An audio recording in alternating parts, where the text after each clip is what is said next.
Bien-aimés frères et sœurs, vous connaîtrez la vérité et la vérité vous affranchira. Ça, c'est pas moi qui le dis, c'est la Bible qui le dit. Mais moi, je vous dis mieux. Vous connaîtrez la vérité historique, notamment celle de vos ancêtres kémites, et vous aurez une vision globale de ce que c'est que la vraie souveraineté politique. J'ajoute, vous reviendrez à la spiritualité africaine ancestrale et vous comprendrez les enjeux de l'indépendance économique. Et pour terminer, vous accepterez votre identité culturelle kémite et vous obtiendrez deux choses. La première, c'est la paix. La seconde, c'est le développement, à une condition. L'unité de toute l'Afrique noire, l'unité de tous les Noirs du monde entier. Otep à tous, bienvenue sur la chaîne des panafricanistes par essence, par conviction et par excellence. Celle des citoyens kémites par nécessité et obligation de combat. Nous sommes une chaîne qui n'est guidée que par nos ancêtres et rien que par les ancêtres qui appartiennent à l'égrégore du monde noir. Par conséquent, nous ne croyons en aucun Dieu venu de l'étranger. Toutefois, cette vidéo n'est aucunement destinée à inciter à la haine ou à la violence, car nous menons un combat qui est d'abord et avant tout spirituel, intellectuel et démocratique. Ensuite, il est politique, géopolitique et géostratégique, contre l'impérialisme, le colonialisme, le néocolonialisme et l'endocolona, qui sont tous qualifiés de crimes contre l'humanité. Nous menons ce combat sur la base du principe fondamental que nous avons hérité de nos ancêtres kémites, qui est celui de la Mahat, c'est-à-dire solidarité, vérité et justice. Vous êtes donc en droit de connaître la vérité et nous avons l'obligation de vous dire la vérité, rien que la vérité, afin que justice soit rendue au continent africain. Et ça, c'est notre modeste contribution dans cette noble lutte en faveur de la souveraineté, la dignité, la solidarité et l'unité africaine. C'est exactement ça que nous appelons le panafricanisme. Oh, bien-aimés frères et sœurs, aujourd'hui nous allons essayer d'analyser le discours de Assimi Goïta au sommet Russie-Afrique. Et nous allons essayer de faire un parallèle avec le discours de Ibrahim Traoré. Je vous ai déjà dit, je pense vous l'avoir dit, que le discours d'Ibrahim Traoré n'était pas diplomatique. J'ai l'impression qu'il n'était même pas préparé. Il est venu faire on appelle ça un coup de gueule. Tu viens, tu déverses tout ce que tu as et puis bon, ta colère sur les gens parce que la situation est dure. Nous le savons, c'est vrai. Mais nous avons vu un Assimi Goïta bien assis dans ses bottes et qui vous parle de la diplomatie, qui évoque, qui connaît la situation internationale, qui appelle chien par chien, chat par chat. Là où Ibrahim Traoré vous a parlé d'impérialistes, les impérialistes, moi je dis, ça ne veut absolument rien dire. Les peuples français là, les Français, les Américains, les Belges, tous les Européens là, pour eux, Poutine aussi est un impérialiste. Donc quand on parle, il faut bien préciser que nous parlons de X et de Y. Parce que ce discours, c'est un discours, il est sur le monde international. Assimi Goïta connaît la diplomatie et connaît les relations internationales, les affaires internationales. Il les connaît, il maîtrise. C'est d'ailleurs pour ça il a, on le comprend bien puisqu'il a un ministre des Affaires étrangères qui est formidable, un premier ministre qui est excellent. Donc c'est normal qu'on puisse constater cela. Monsieur Assimi Goïta a fait un discours très très fort. Il a frappé, mais alors, je dis bien, il a frappé au haut niveau. Ça, c'est vraiment... j'ai l'impression qu'il est sorti de la guerre des armes et il prend lui-même la mesure de la guerre diplomatique. C'est-à-dire que c'est hallucinant de l'écouter, d'écouter ce discours. Et il y a trop de vérité. D'abord, M. Assimi Goïta remercie la Russie. Il reconnaît que la Russie, il fait le bilan des relations qu'il a entretenues jusque-là avec la Russie. Il dit que depuis que nous sommes avec les Russes, on a constaté que il y a une montée en puissance de notre armée, il y a eu renforcement de capacité de notre armée, ce qui a permis à ce que notre armée puisse combattre les terroristes, éviter maintenant, on n'attaque plus par exemple des bases militaires, on n'attaque plus des villages comme on le faisait avant, parce qu'il y a l'aide de la Russie. Ça c'est très important, la reconnaissance. La reconnaissance et le remerciement. Notre armée monte en puissance parce que nous sommes en relation avec la Russie, parce que nous travaillons avec la Russie, parce que la Russie a renforcé les capacités de cette armée-là. On est passé de la défense à l'offense. Assimi Goïta l'a dit. Et ça, c'est reconnaître ce que Vladimir Poutine a fait pour lui, pour le pays. Et il a précisé, pour bien comprendre que ce qu'il dit, c'est la vérité, il dit non, mais ceux qui étaient avant, les puissances de l'OTAN, écoutez bien, l'OTAN, eux, ce qu'ils faisaient, c'est qu'ils entretenaient les terroristes pour nous maintenir, nous, dans la dépendance. Donc, ils maintiennent le terroriste là et ils font de nous des éternels dépendants. Que ce soit eux qui viennent travailler dans notre pays et piller le pays comme on le sait. Ça, c'est une vérité, mais alors, c'est fracassante. Il a rappelé, la guerre, le terrorisme dans le Sahel vient de l'œuvre des Occidentaux en Libye. Parce que l'OTAN, il a précisé, l'OTAN a attaqué la Libye, a détruit la Libye, a dévasté la Libye. C'est pour ça que nous, aujourd'hui, au Mali, dans le Sahel, au Burkina Faso, au Niger, nous avons le terrorisme. Bien-aimés frères et sœurs, ça seulement là, vous dites que, Monsieur le Président, vous pouvez maintenant même vous taire. Parce que vous avez tout dit. C'est déjà trop important. Parce que ce qu'il a dit là, il protège le Burkina Faso. Il protège le Niger, le coup d'État qui est là en Niger en ce moment. C'est une façon de dire, pour ceux qui comprennent bien, il est en train de dire qu'au Niger, le coup d'État que vous voyez là, hein, c'est les mêmes effets, c'est les mêmes causes que ce que nous avons subi nous. Donc ne soyez pas surpris que le Niger puisse passer par la même voie. Et il tend la main aux Nigériens, au général Tchani, que la voie là, pour régler ce problème-là, c'est avec ces gens-là. Parce que ceux qui sont avec vous là, ceux que Bazoum a menés au Niger, ce sont des criminels, ce sont des bandits, ce sont des brigands, ce sont des terroristes. Ce sont eux qui sont à l'origine de la situation que nous subissons aujourd'hui dans le Sahel. Il est en train de dire à son frère, qui est là à côté, Ibrahim Traoré, que mon frère, mets l'orgueil de côté, demande le renforcement des capacités, appelle les Russes qu'ils viennent former les gens sur place pour voir le résultat le plus rapidement possible. Au lieu de tourner chez les Turcs, tourner chez les Chinois, appelle les Russes, ils ont déjà fait les preuves au Centrafrique, ils ont fait les preuves chez moi, au Mali.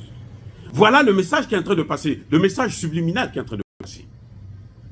Et c'est ça que Vladimir Poutine voulait entendre.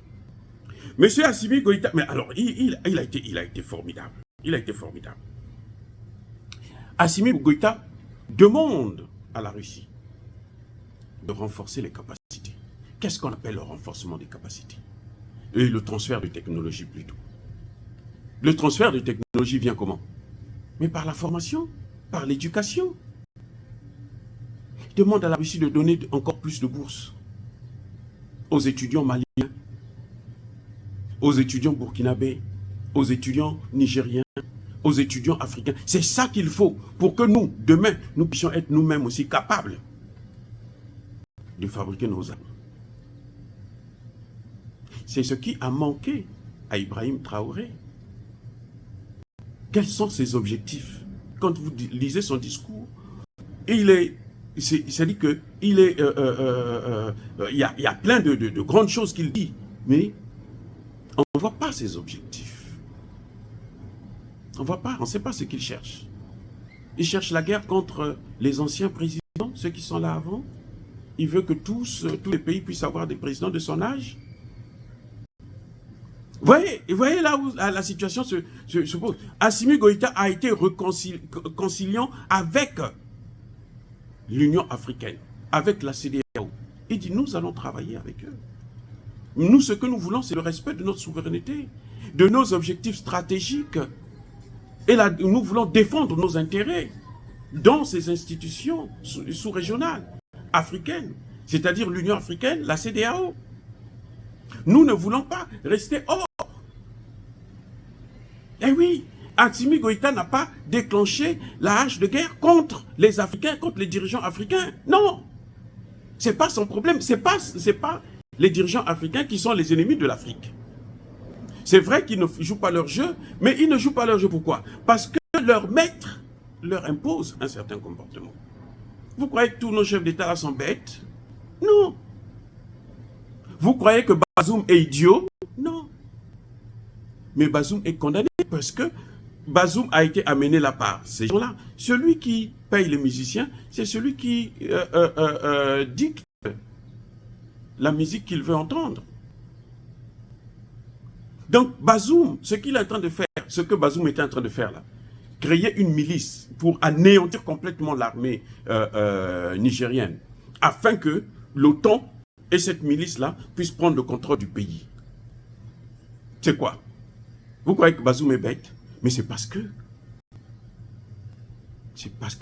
il est soumis.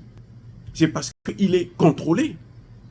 C'est pour ça que vous voyez que Issoufou n'est pas rentré. Et c'est Issoufou qui l'a amené là. Issoufou n'a pas voulu se mêler de ça. Quand il est venu, on lui a dit tout de suite, on a dû lui dire tout de suite que non, mais attention, regarde ce qu'il est en train de faire. Regarde comment il est en train de vendre notre pays. Donc c'est ça que toi tu veux? C'est là que Issoufou s'est retiré tout de suite. Et la CEDEAO, qui ne comprend rien, envoie maintenant Patrice Talon. Donc vous voyez, Assimi Goïta a été très diplomate. C'est vraiment, là, vous sentez la diplomatie. C'est un cours qui est là.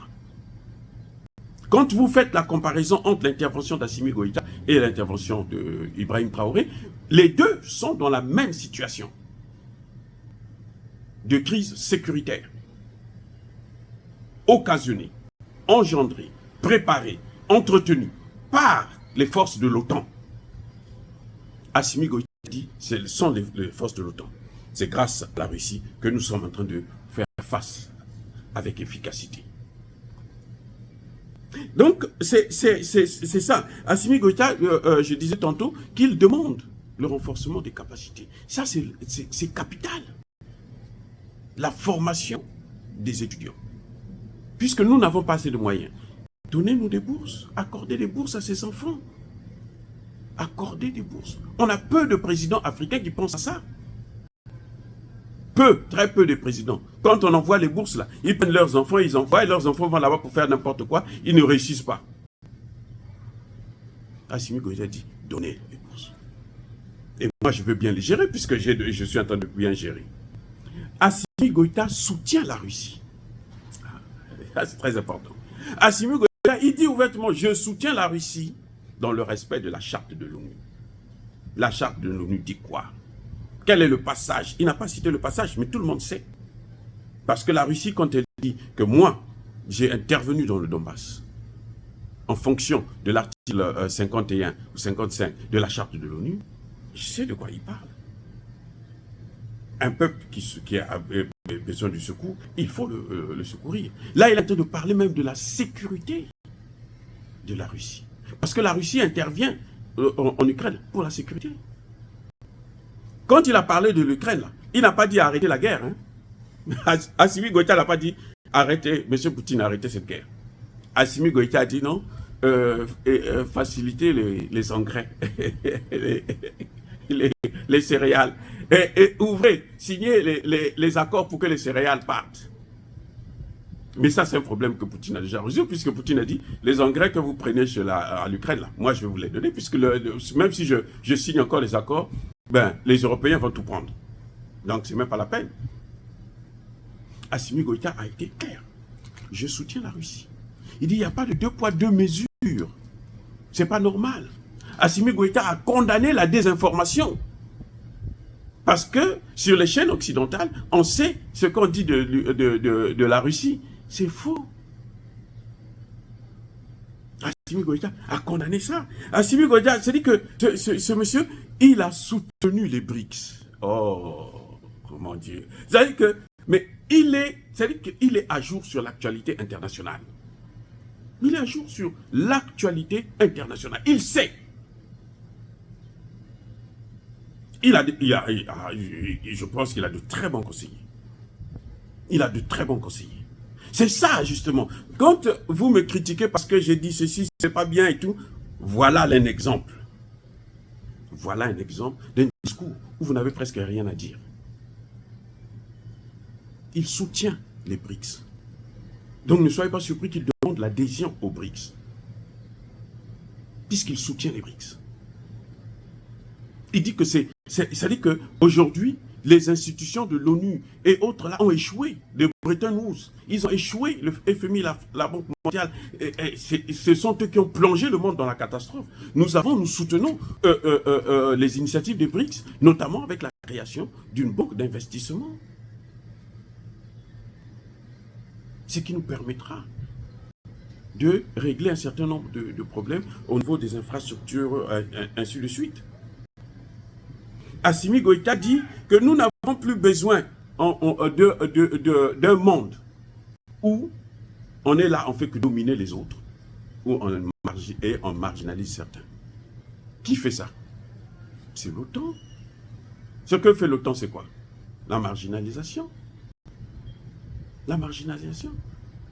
Ce que fait l'OTAN, c'est ça. C'est-à-dire que personne n'a donné aux États-Unis le droit de gouverner le monde. Mais ils se sont autoproclamés les maîtres du monde. C'est eux qui gouvernent le monde. Donc ils doivent dire ce qu'ils veulent, ils doivent faire ce qu'ils veulent. Assimi Goïta dit non, c'est pas comme ça. Vous voulez toujours dominer les autres, vous voulez marginaliser les autres. C'est pas comme ça. Ça, c'est pas les relations internationales. Mais c'est ce que dit Poutine. Comment voulez-vous qu'ils s'entendent pas bien avec Poutine avec un tel discours? C'est ce que dit Poutine. Deux poids, deux mesures. Le non-respect de la charte de l'ONU, la domination, la marginalisation. C'est ça. Mais Poutine, qu'est-ce qu'on fait? On est en train de le marginaliser. On est en train de le marginaliser. Donc, c'est vraiment un discours exceptionnel. Il y a une autre chose que j'allais dire, que Assimi Goïta, que j'allais oublier plus tôt, qu'Assimi Goïta a dit, c'est l'instrumentalisation et la politisation de la question des droits de l'homme. Vous voyez le procès, le mandat d'arrêt contre Poutine, c'est ça qu'on appelle l'instrumentalisation et la politisation des droits de l'homme. Et Assimi Goïta condamne ça. Donc Assimi Goïta est en train de dire à la communauté internationale, au monde entier là, que ce que vous êtes en train de faire à Poutine, c'est pas bon. Ou bien ce que vous faites chez nous, parce qu'il parle de lui-même d'abord, mais aussi Poutine. On le voit, les dossiers des droits de l'homme, quand on voit l'armée en train de monter, on tue des terroristes, ils disent non, non, non, non, non, non, les violations des droits de l'homme. Poutine va sauver des enfants, violation des droits de l'homme. Mandat d'arrêt international. C'est ça l'instrumentalisation. Donc là, il se met, c'est-à-dire qu'il parle, il aide Poutine, il soutient Poutine et il se soutient lui-même. Et on voit bien la différence avec Ibrahim Traoré, qui est venu, qui s'est lancé en croisade contre les autres chefs d'État africains. Parce que ces chefs d'État ne l'aident pas, parce que... Et vous savez, ce qui est en train de se passer au Burkina Faso, si l'OTAN n'intervient pas là, c'est parce qu'il y a d'autres chefs d'État qui disent non. Vous avez vu en Libye là, ils savent que maintenant là, s'ils commettent une erreur en Afrique, ça va être grave. Donc quand il y a des chefs d'État qui disent non, non, on ne veut pas, ils se disent non, on va calmer le jeu. Tu ne viens pas faire la guerre contre ceux qui sont avec toi. Parce que tu ne peux pas mener deux guerres en même temps. La guerre contre l'OTAN et la guerre contre les Africains, les chefs d'État africains qui sont là avant toi. Non. Paul Biya l'a dit à François Hollande, ne reste au pouvoir, pas celui qui veut, mais celui qui peut. Donc s'ils sont là, c'est qu'ils ont bravé ces Occidentaux-là. C'est vrai que pour la plupart, ce sont les Occidentaux qui les guident. Ils sont devenus comme des caniches, des Occidentaux, des paillassons. Mais ce sont des diplomates, il faut les respecter comme tels.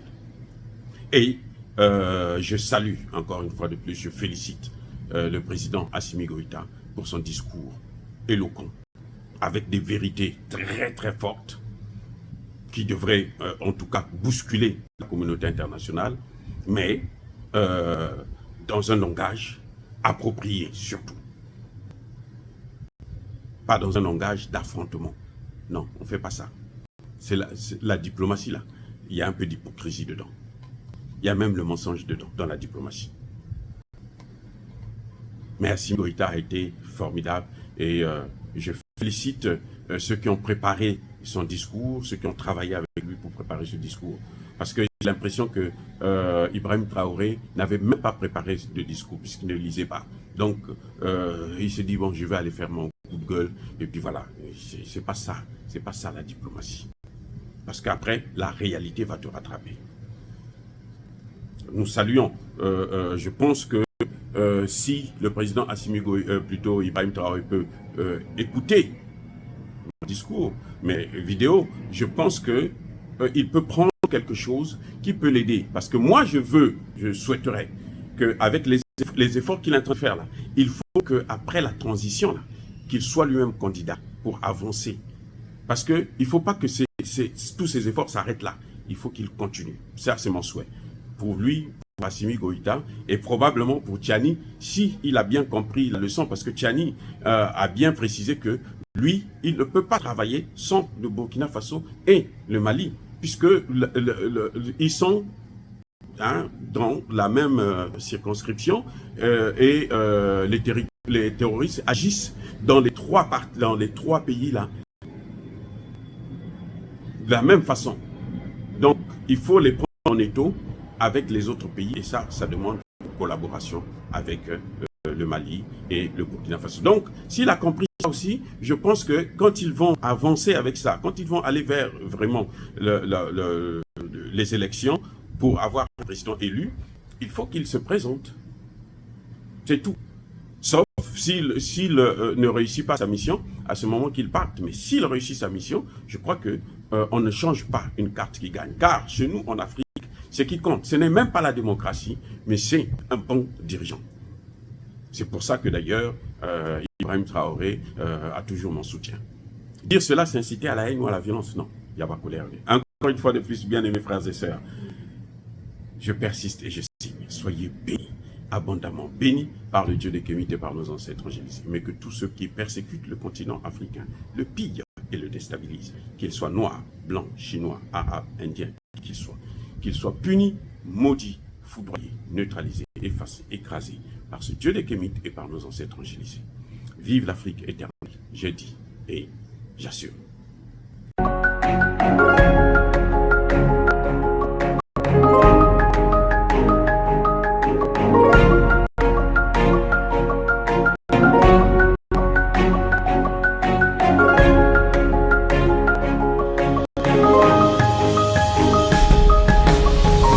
Eux, ils marchent par la foi et non par la vue. Mais moi, je vous conseille vivement de marcher par la connaissance scientifique et historique, notamment celle de nos ancêtres kémites, par les 5 sens et par l'intelligence. À vous.